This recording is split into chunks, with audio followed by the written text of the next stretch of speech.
Assalamualaikum warahmatullahi wabarakatuh. Nama saya Nurmaisara binti Zulkifli dan bersama ahli kumpulan saya Amira binti Amiruddin, Muhammad Syafiq Aiman, Iyas Haris, Ahmad Daniel dan Irdina. Kami telah membuat kami akan membentangkan tentang laporan 2 BBM 157 tugasan berkumpulan, dan saya nama saya binti Zulkifli 2020107995 daripada kod kelas MLG 120. Kami telah bersusah payah mencari sebuah artikel yang agak menarik perhatian kami. Kami menemui artikel ini dan kami telah membuat keputusan untuk menggunakan artikel ini sebagai dapatan untuk laporan 2. Tajuk artikel ini adalah gejala penyalahgunaan dadah jenis syabu dan jenis-jenis dadah baharu yang lain. Baiklah. Artikel ini berkenaan dengan apa kesan-kesan daripada pengambilan syabu. Artikel ini juga telah menerangkan tentang dari mana datangnya syabu, apakah nama-nama lainnya, bagaimanakah boleh terbentuknya syabu dan mengapa ramai orang mengambilnya. Dalam artikel ini juga telah memberitahu tentang kesan pengambilan syabu, juga menerangkan tentang kewujudan dadah-dadah jenis baharu yang lain yang memudaratkan bukan sahaja kesihatan fizikal, malah kesihatan mental, dan juga memudaratkan masyarakat ahli keluarga dan juga umat Islam itu sendiri. Telah juga disertakan di dalam artikel ini tentang fatwa-fatwa yang menarik dan juga yang dapat memberitahu kepada orang ramai tentang apa yang ada di apa yang kita sepatut lakukan kerana dadah ini. Saya telah ditugaskan untuk mencari ataupun untuk mendalami tentang terjemahan frasa. Baiklah, berdasarkan apa yang saya faham, frasa ada berdasarkan bahasa-bahasa yang saya tahu sekarang ini. Saya mengetahui tentang bahasa Melayu dan bahasa Inggeris. Jadi frasa yang saya kaji sudah tentu daripada dua bahasa ini. Dalam bahasa Melayu ada 4 frasa yang berbeza. Antaranya adalah frasa nama, frasa sendi nama, frasa kerja dan frasa adjektif. Akan tetapi agak berlainan dengan bahasa Inggeris, kerana di dalam bahasa Inggeris mempunyai 6 frasa yang berbeza. Antaranya ialah noun phrase, verb phrase, adjectival phrase, adverbial phrase, conjunctional phrase dengan prepositional phrase. Di dalam pertama sekali saya akan menerangkan apakah itu frasa. Frasa adalah unit yang terdiri daripada satu susunan yang mengandungi sekurang-kurangnya 2 patah perkataan ataupun satu patah perkataan yang berpotensi untuk diperluas menjadi 2 perkataan ataupun lebih. Adalah terbukti bahawa frasa dan klausa mempunyai perbezaan mereka yang tersendiri. Pertama, yang paling kita boleh nampak daripada frasa, perbezaannya dengan klausa adalah frasa dia tidak mengandungi subjek ataupun predikat. Frasa boleh menjadi konstituen kepada klausa ataupun konstituen kepada frasa itu sendiri. Seterusnya saya akan menerangkan tentang hukum DM dan hukum MD. Pertama sekali, apakah itu hukum DM? Ia berkaitan dengan cara penyebutan frasa dalam bahasa Melayu yang bertentangan dengan bahasa Inggeris apabila dalam bahasa Inggeris menggunakan hukum MD. Okey, apakah itu D? Apakah itu M? D adalah yang diterangkan dan M adalah yang menerangkan. Bahasa Malaysia menggunakan hukum DM kerana di dalam bahasa Malaysia benda ataupun objek mendahului sifatnya.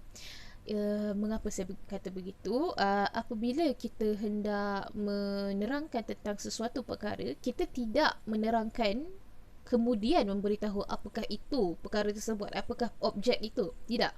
Kita memberitahu apakah objek tersebut, apakah benda, apakah perkara yang ingin diterangkan. Kemudian baru kita bagi kita memberitahu tentang sifat perkara tersebut yang menerangkannya, yang memberikan sisi yang lebih terperinci kepada perkara tersebut supaya memberikan sesuatu perkara yang jelas untuk pendengar ataupun pembaca. Di dalam artikel yang kami kaji, artikel gejala penyalahgunaan dadah, jenis syabu dan jenis-jenis dadah baharu yang lain, kami mendapati beberapa frasa di dalam artikel tersebut yang boleh diterjemahkan kepada bahasa Inggeris ataupun perkataan itu dipinjam daripada bahasa Inggeris.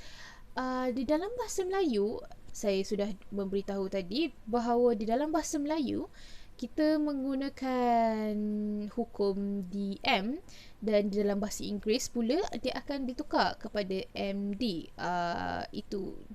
Kita boleh tengok, kita boleh lihat di mana binaan frasa dalam bahasa Melayu dan bahasa Inggeris adalah sangat berbeza.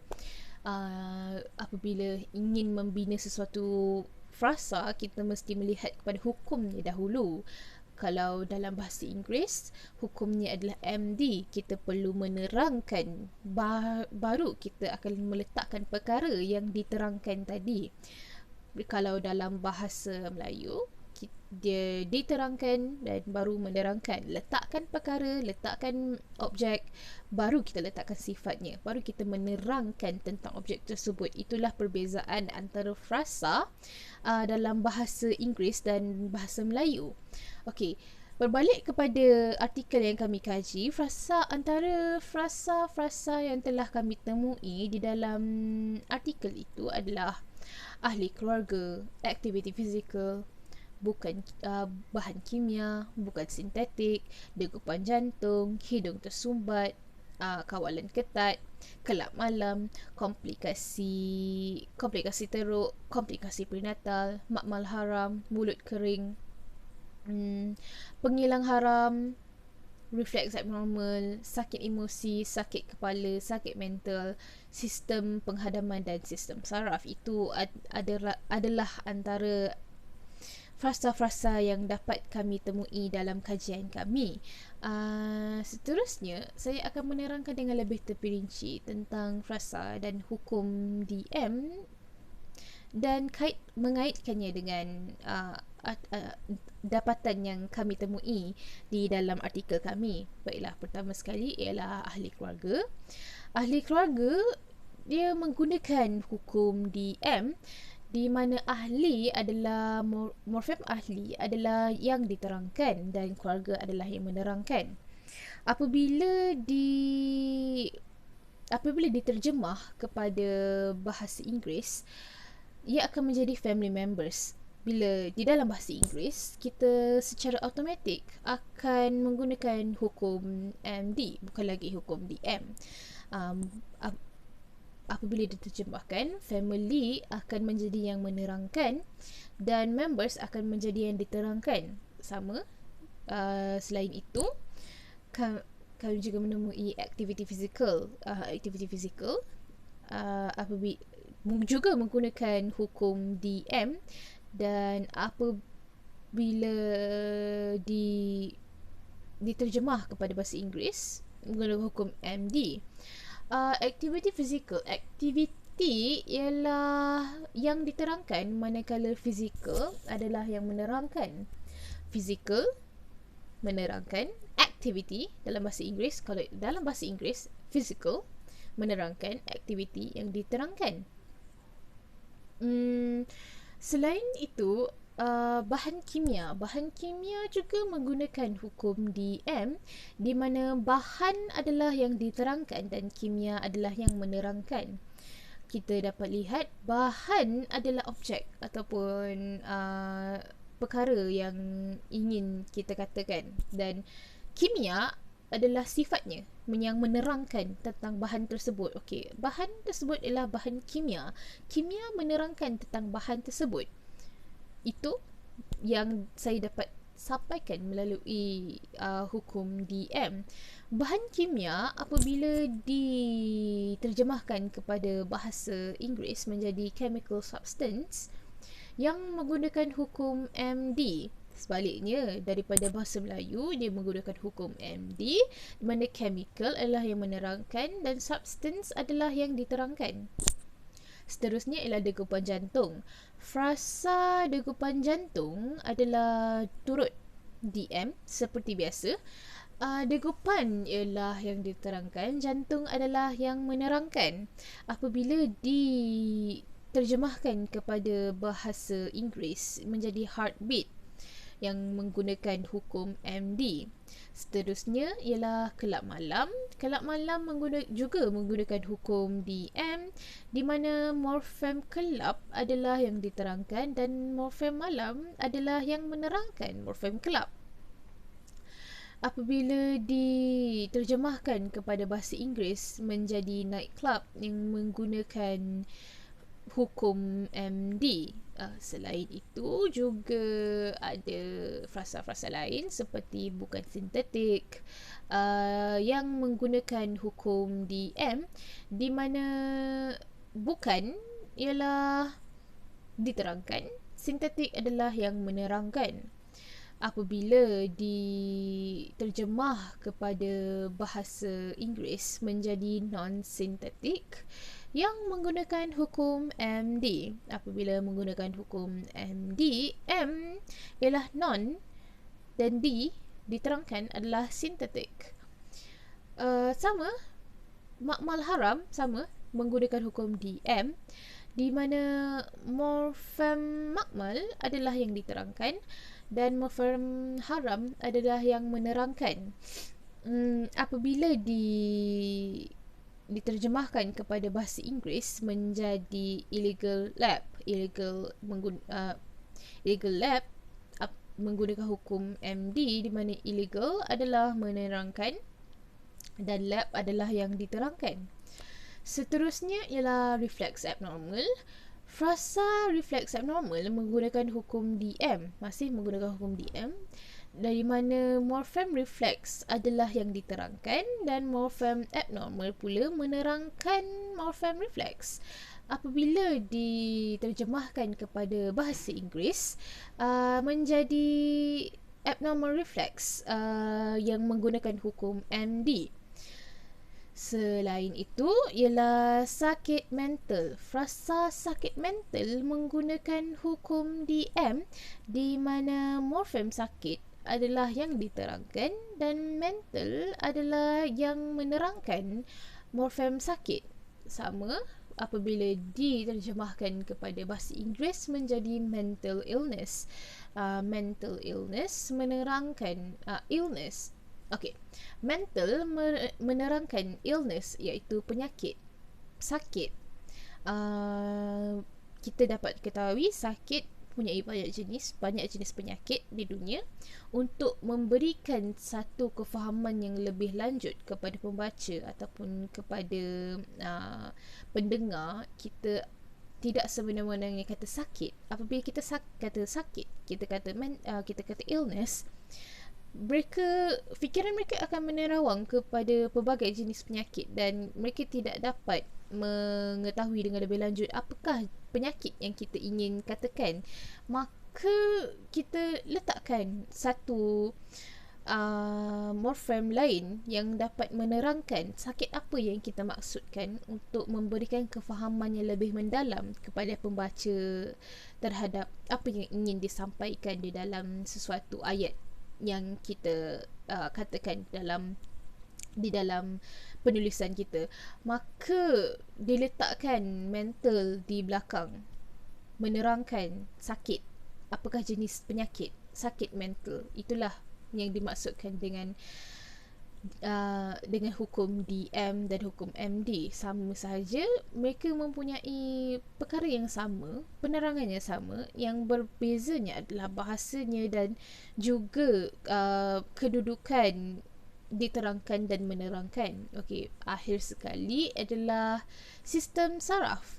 Sistem saraf menggunakan hukum DM sama, di mana morfem sistem adalah yang diterangkan dan saraf menerangkan morfem sistem tadi.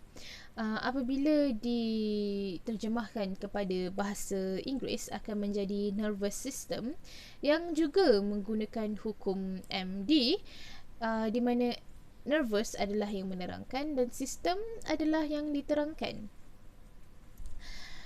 Kesimpulannya, frasa menggunakan format DM merupakan aturan di mana D ataupun diterangkan adalah tidak bebas, okey.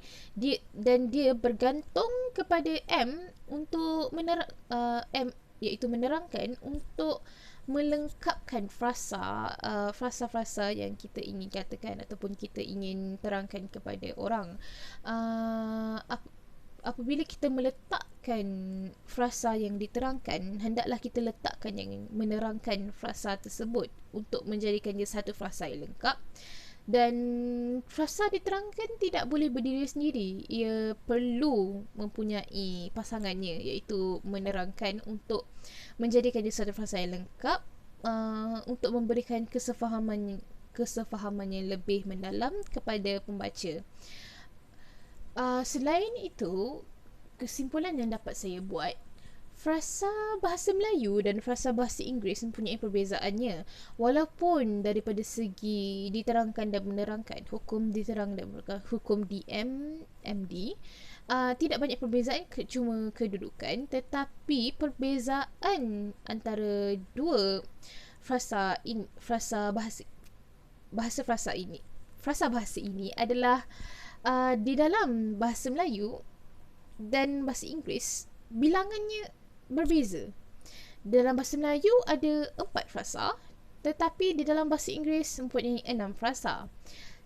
Dan akhir sekali, kesimpulan yang boleh saya buat, frasa bergantung kepada inti dalam binaan frasa.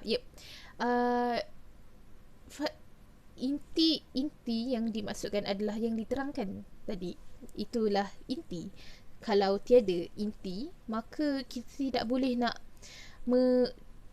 nak mewujudkan frasa tersebut. Kita perlu mempunyai perkataan asal ataupun ayat asal, perkataan asal yang dapat ditambah, yang menerangkan ataupun dapat ditambah sifat di belakangnya untuk mewujudkan satu frasa yang lebih lengkap dan dapat menerangkan sesuatu perkara dengan lebih mendalam. Itu sahaja daripada saya. Sekian, terima kasih.